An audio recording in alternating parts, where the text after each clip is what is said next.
तो 10 न्यूटन और 10 न्यूटन के दो फोर्सेस के बीच अगर एंगल ना तो जीरो है ना पाई है, कोई और एंगल है, तो रिजल्टेंट जीरो न्यूटन और 20 न्यूटन के बीच कुछ होगा।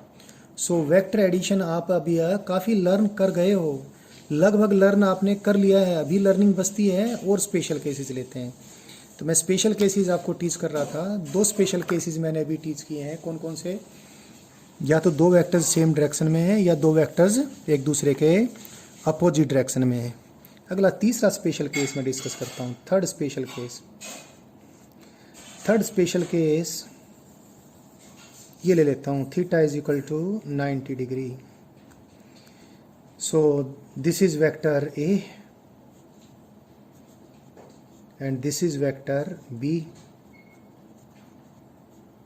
और उनके बीच में एंगल कितना है? जब वेक्टर के बीच एंगल 90 डिग्री हो तो बोलते हैं vectors are rectangular to each other, they are rectangular vectors. ये आ गया इनका रिजल्टेंट। ये एंगल था 90 डिग्री, ये अल्फा है। रिजल्टेंट की मैग्नीट्यूड का क्या फार्मूला था? रिजल्टेंट की मैग्नीट्यूड का फार्मूला था A square plus B square plus 2ab cos theta, ये फॉर्मूला था। ए की मैग्नीट्यूड पुट कर दी, बी की मैग्नीट्यूड पुट कर दी। आपको मालूम है थीटा की वैल्यू 90 डिग्री है, कोस 90 जीरो होता है, तो ये आगा। तो R is equal to A square plus B square का स्क्वायर रूट। वैसे भी पाइथागोरस थ्योरम से देखें, हाइपोटेन्यूज कितना है? एक साइड का स्क्वायर प्लस दूसरे साइड का square root.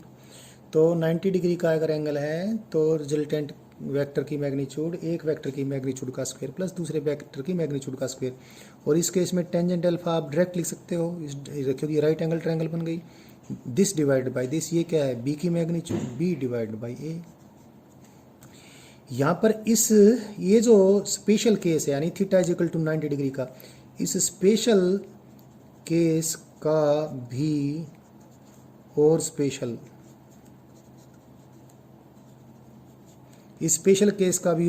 Case, very special case. क्या? एंगल तो वेक्टर्स के बीच में 90 डिग्री है ही है, लेकिन मैग्नीट्यूड भी दोनों वेक्टर्स की बराबर है।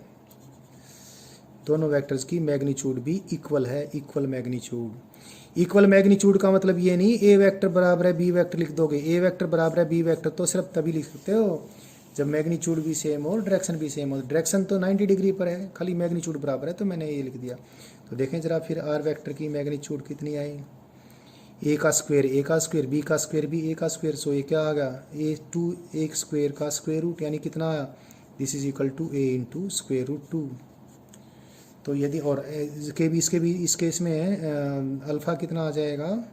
Alpha tangent alpha is equal to B by A, B भी ए है और ए भी ए है, A by A is 1, tangent alpha 1 है, तो अल्फ़ा कितना? 45 डिग्री या π/4। ये बहुत इंपॉर्टेंट स्पेशल केस है। अगर दो बराबर मैग्नीट्यूड के, it will be used many a times.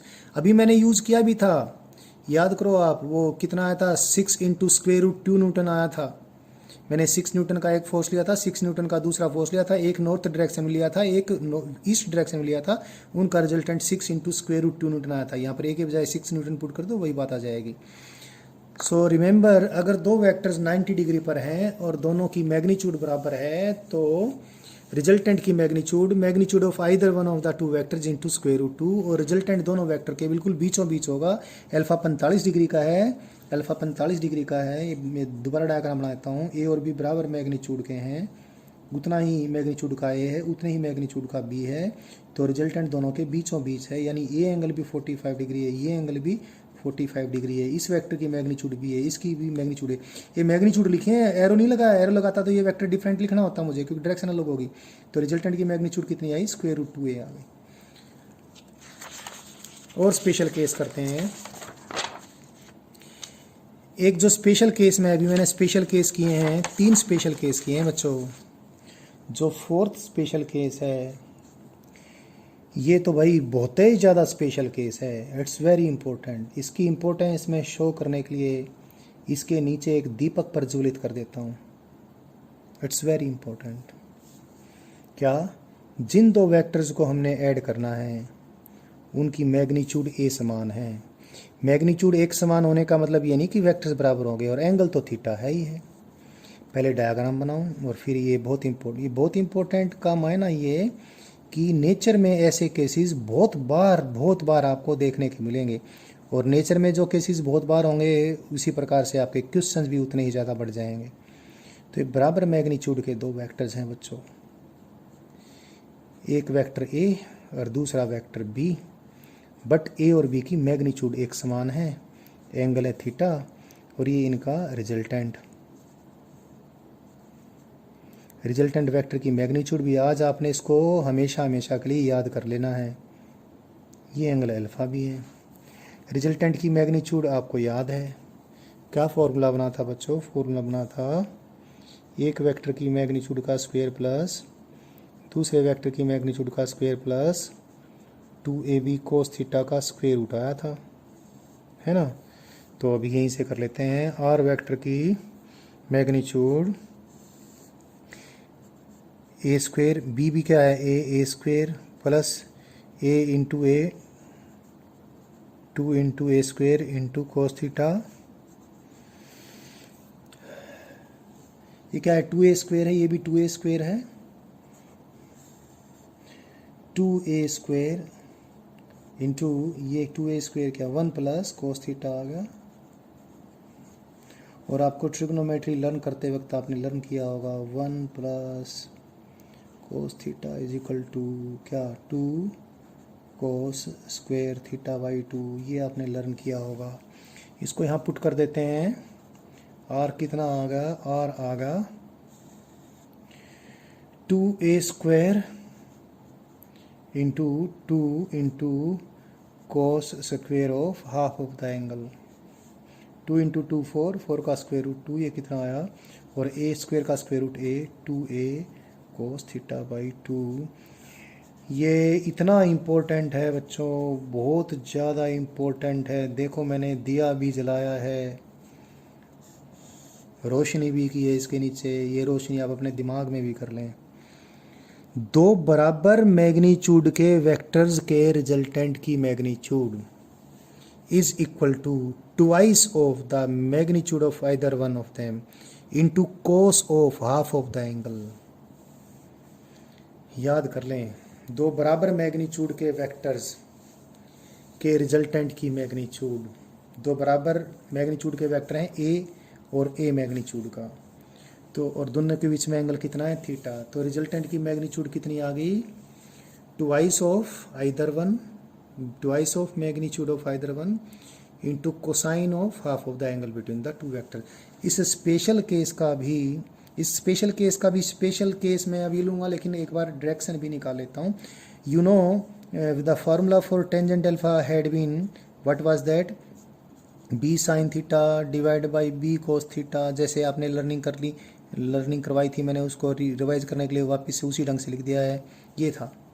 तो अभी टेंजेंट अल्फा भी देख लेते हैं। टेंजेंट अल्फा बी तो क्या है ए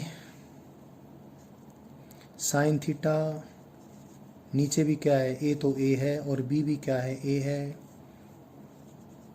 ऊपर नीचे ए कॉमन ले लिया, कितना आ गया sign theta divide by 1 plus cos theta. Trigonometry जब आपने लर्न की मैथमेटिकल टूल्स की वीडियोस से, तो साइन थीटा क्या था, साइन थीटा को क्या लिख सकता हूँ मैं, साइन थीटा को 2 sine theta by 2 into cos theta by 2 लिख सकता हूँ, और 1 प्लस कोस थीटा को क्या लिख सकता हूँ 2 कोस स्क्वेयर थीटा बाई 2 लिख सकता हूँ। ऊपर भी लिखा है इसको तो मैंने, ऊपर नीचे 2 से 2 कट जाएगा, कोस थीटा बाई 2 से कोस थीटा बाई 2 कट जाएगा, ये आएगा sine theta by 2 divide by cos theta by 2।